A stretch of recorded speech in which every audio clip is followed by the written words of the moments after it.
Hi மக்களே, வணக்கம். Welcome back to Madras Nellai channel. இன்றைக்கி நம்ம பார்க்க போகிற ரெசிபி கருணைக்கிழங்கு மிளகு வறுவல்.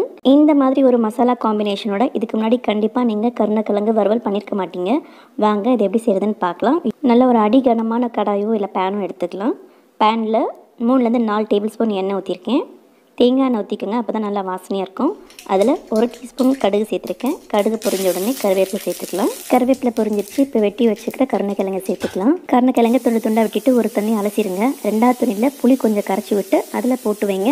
அப்படி போட்டு வச்சிங்கன்னா நம்ம சாப்பிடும்போது நம்மளுக்கு தொண்டையில் அந்த அரிப்பு எடுக்காது. இப்போ எல்லா கருணைக்கிழங்கையும் சேர்த்தாச்சு. நல்லா எண்ணெயில் ஒரு தடவை வதக்கி விட்டுக்கலாம். கருணைக்கிழங்குக்கு தேவையான மஞ்சத்தூள் 1/2 ஸ்பூனும் தேவையான அளவு உப்பும் சேர்த்து நல்லா வதக்கி விட்டுக்கலாம்.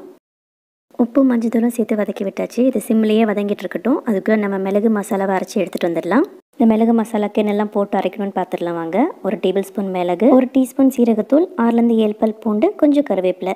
இந்த அளவு 300 கிராம் கருணைக்கிழங்குக்கு நான் இந்த அளவு சேர்த்துருக்கேன். உங்களுக்கு இந்த அளவு பத்தலைன்னா இன்னும் கொஞ்சம் மிளகு அதிகமாக சேர்த்துக்கோங்க. இது மீடியமான காரமாக இருக்கும். இந்த மிளகு சீரகம் பூண்டு மசாலாவை தண்ணி ஊற்றாமல் எந்த அளவுக்கு மையை அரைச்சி எடுக்க முடியுமோ அந்த அளவுக்கு மையை அரைச்சி எடுத்துக்கோங்க. இப்போ இந்த மிளகு சீரக பூண்டு மசாலாவை சேர்த்துப்போம். சேர்த்து நல்லா கலந்து விட்டுக்கலாம். இந்த மசாலா சேர்த்தோடனே கொஞ்சம் அடி பிடிக்கும். அதனால் நல்லா கிளறி விட்டுக்கிட்டே இருங்க. சிம்மில் வச்சே கிளறி விடுங்க. நம்ம செய்கிறதே அடிகனமான பாத்திரத்தில் செஞ்சோன்னா ரொம்ப அடி பிடிக்காது. இந்த மாதிரி வறுவல் ரோஸ்ட் செய்யும் போதெல்லாம் கொஞ்சம் எண்ணெய் கூடுதலாக தேவைப்படும். அதனால தான் நான் முதலையே 3-4 டேபிள் ஸ்பூன் எண்ணெய்ன்னு சொல்லியிருக்கேன். கூடுதலாக தேவைப்பட்டாலும் கொஞ்சம் ஊற்றிக்கோங்க. இந்த மிளகு சீரக பூண்டு மசாலா அரைக்கும் போது சீரகத்தை முழுசாக போட்டோன்னா அது அரைப்படாது. அதனால தான் நான் சீரகத்தூளாக போட்டுக்கிட்டேன். ஏன்னா நம்ம தண்ணி ஊற்றாமல் அரைக்க போகிறோம். அதனால் சீரகத்தூளாக போடுறது பெட்டராக இருக்கும். இல்லைன்னா மிளகு அரைப்பற்றும் பூண்டு அரைப்பற்றும். இந்த சீரகம் மட்டும் அரைப்படாமல் அங்கங்கே முழுசாக நிற்கும். நல்லா சிம்லேயே வச்சு வேக விடுங்க. அப்பப்போ லைட்டாக கிளறி விட்டுக்கோங்க. அது சிம்லேயே வெந்து அந்த கலர் நல்லா ப்ரௌன் கலரில் மாறி வரணும். 10 நிமிஷம் ஆயிடுச்சு. இப்போ பாருங்கள் கலர் எந்த அளவுக்கு மாறி வந்திருக்குன்னு. இந்த அளவுக்கு நல்லா ப்ரௌனாக வரணும்.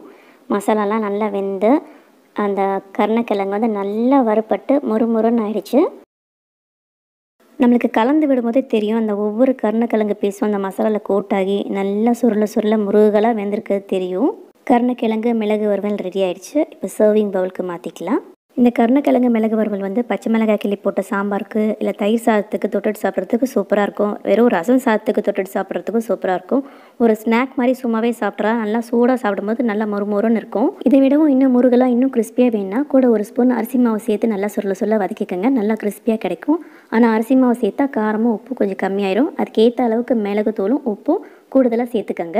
இந்த கருணைக்கிழங்கு மிளகு வறுவலை செஞ்சு பார்த்துட்டு மறக்காமல் உங்கள் கமெண்ட்ஸ் எனக்கு ஷேர் பண்ணுங்கள். இந்த ரெசிபி உங்களுக்கு பிடிச்சிருந்தா லைக் பண்ணுங்கள், ஷேர் பண்ணுங்கள், மறக்காமல் சப்ஸ்கிரைப் பண்ணுங்கள். மீண்டும் வேறு ஒரு ரெசிபியோடு உங்களை சந்திக்கிறேன். பாய்.